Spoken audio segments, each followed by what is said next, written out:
You're now watching Showbiz Now, your daily showbiz update.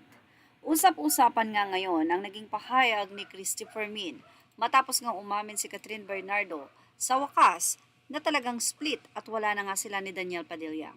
Matatandaan na nagpahayag si Carla Estrada na walang katotohanan na sinabi niyang break na sila Catherine at Daniel. Kaya naman lumalabas na sinungaling itong si Christopher Min matapos niyang ibalandra sa kanyang vlog, sa kanyang update na hiwalay na itong si Catherine at Daniel at ang mismong source o guide. Actually, ang idinideny ni Carla Estrada ay ang nanggaling mismo sa bibig niya na hiwalay na si Catherine at Daniel. Hindi naman sinabi ni Carla Estrada na hindi na nga hiwalay ang dalawa. Ayon lang sa kanya, wala siyang sinasabing ganoon.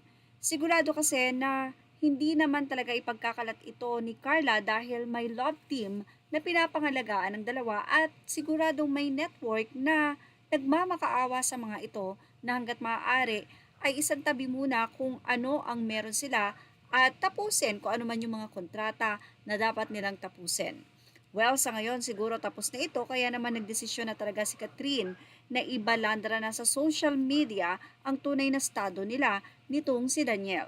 Anyway, November 30, Bonifacio Day at marami ang hindi makakalimot sa araw na yan sa pag-amin nga nila Catherine at Daniel.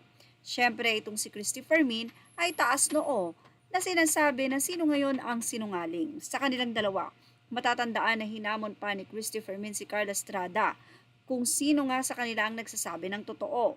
Na alam na nga ng mga kolumnista, maaaring galing din sa mga kaibigan nila Carla Estrada at kinumpirma na hiwalay na nga si Catherine at Daniel. Doon ay ipinahayag nga ng mga kolumnistang ito para alam ng mga fans.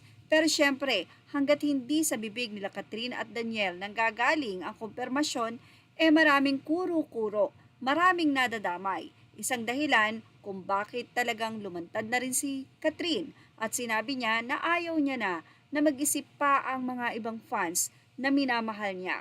Kaya naman tutuldukan niya na ang nasabing parte o chapter ng kanilang relasyon na close na. Sa ngayon ay taas na daw itong si Christopher Min na halos lahat ng kanyang nagiging update sa showbiz ay may katotohanan, katulad na lamang ng hindi inaasahang hiwalayan ni Catherine at Daniel. Anyway, sa ngayon hindi na mahalaga kung sino ang nagsasabi ng totoo.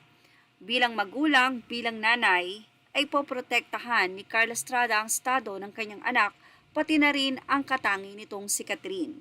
Sigurado na masakit para kila Carla dahil sobrang minahal din nila si Catherine na ngayon ay madalang na nilang makakapiling.